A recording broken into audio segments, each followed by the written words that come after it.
శ్రీ విఘ్నేశాయ నమః. శ్రీ గురుభ్యో నమః. మహాసరస్వతి నమః. నమస్కారం అండి.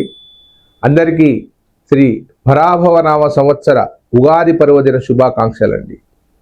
ఈ పరాభవనామ సంవత్సరం మీకు మంచి ఆరోగ్యాన్ని, ఆనందాన్ని, మంచి ఐశ్వర్యాన్ని ఇవ్వాలని మనస్ఫూర్తిగా కోరుకుంటున్నానండి. శ్రీ పరాభవనామ సంవత్సరంలో మిథున రాశి వారికి ఈ సంవత్సర కాలంలో ఎలా ఉంటుంది, వారికి ఆర్థికంగా బాగా ఉంటుందా, ఏదైనా నష్టాలు ఉన్నాయా అనే అంశం గురించి అంచనా వేస్తున్నానండి. మనం ఆదాయ వ్యయాలు కనుక చూస్తే ఈ మిథున రాశి వారికి ఆదాయం 8గా ఉంది, వ్యయం 11గా ఉంది, రాజపూజ్యం 1గా ఉంది, అవమానం 7గా ఉంది. మరొక్క మాట చెప్తాను, ఆదాయం 8గా ఉంది, వ్యయము 11గా ఉంది, రాజపూజ్యం 1గా ఉంది, అవమానం 7గా ఉంది. ఇది మాత్రం గమనించవలసిన అవసరం ఉంది.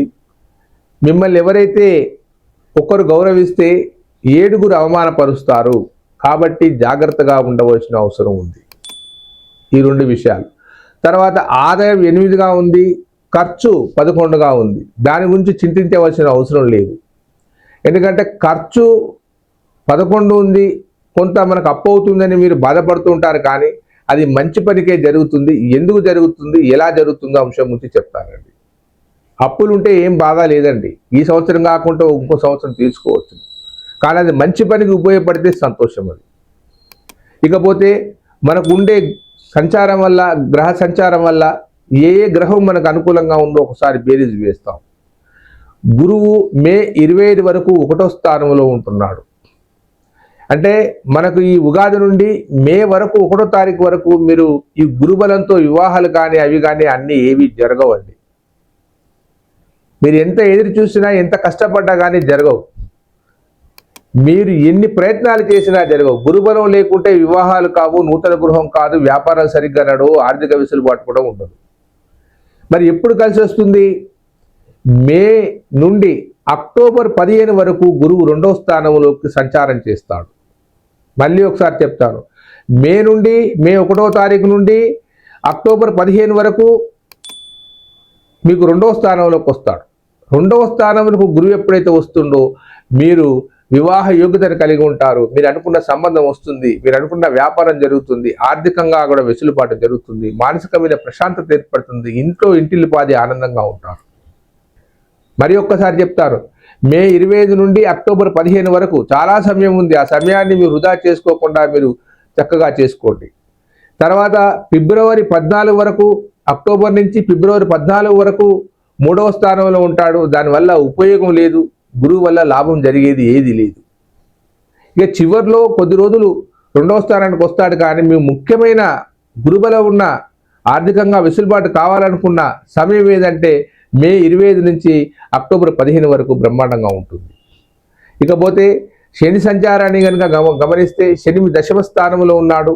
దానివల్ల ఏమీ ఉపయోగం లేదు. ఉద్యోగములు చికాకు వస్తాయి, మానసికమైన ప్రశాంతత కోల్పోతుంది, డిప్రమోషన్లు వచ్చే అవకాశం ఎక్కువగా ఉంది. దాంతోపాటు విదేశాలకు వెళ్ళాలన్న మీ కోరిక తీరకపోవచ్చును.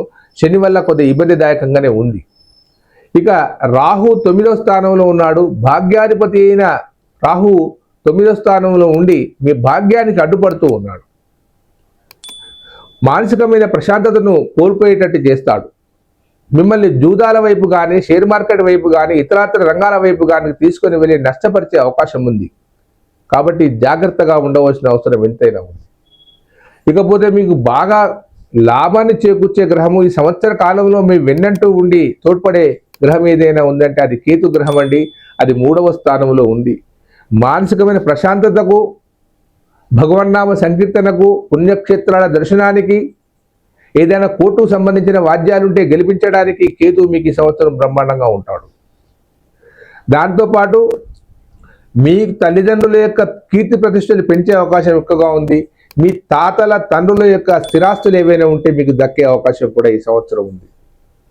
ఇకపోతే సోదరుల మధ్య కలహాలు జరిగే అవకాశం ఎక్కువగా ఉంది. పదే చెప్తున్నాను, మళ్ళీ వినండి. సోదరుల మధ్య సౌభాతృత్వాన్ని ఉంచుకోండి. ఎందుకంటే చీటికి మాటికి గొడవలే అవకాశం ఎక్కువగా ఉంది ఈ సంవత్సరములు.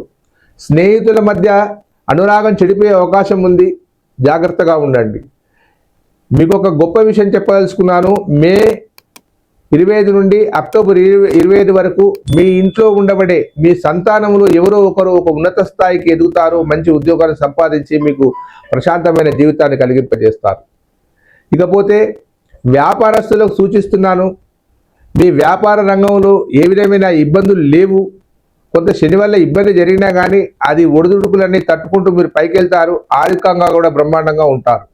ఇకపోతే వాహనం కొనాలనుకునే మీ తలంపు ఈ సంవత్సర కాలంలో చివరిలో తీరుతుంది, మీ కోరిక సఫలీకృతం అవుతుంది.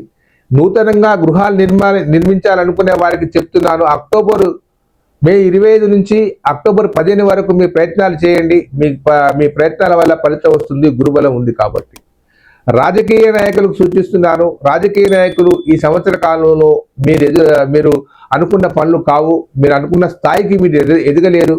ఎందుకంటే ఇక్కడ రాహు కానీ శని కానీ మీకు సహకరించట్లేదు కాబట్టి దానివల్ల నిరుపయోగంగా జరుగుతుంది. రాజకీయ నాయకులు ఏదైనా స్థల విక్రయం చేయాలనుకుంటే అది మే 25 నుంచి అక్టోబర్ వరకు మాత్రమే చేయండి, దానివల్ల లాభం ఉంటుంది. నూతనంగా వివాహాలు కావాలనే యువకులకు సూచిస్తున్నాను, మీకు మే 25 నుండి అక్టోబర్ 15 వరకు గురుబలం ఉంది. మీ ప్రయత్నాలు ముమ్మరం చేసుకోండి, ఆ సమయంలో మీకు వివాహాలు ఖచ్చితంగా అవుతాయి, అవి తీరుతాయి.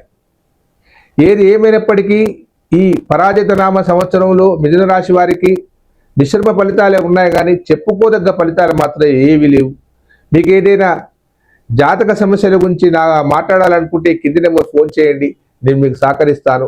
దయచేసి లైక్ చేయండి, షేర్ చేయండి. ఉంటానండి, మీ ప్రకాష్ గురు ఆస్ట్రో న్యూమరాలజీ. సర్వే జనా సుఖినో భవంతు.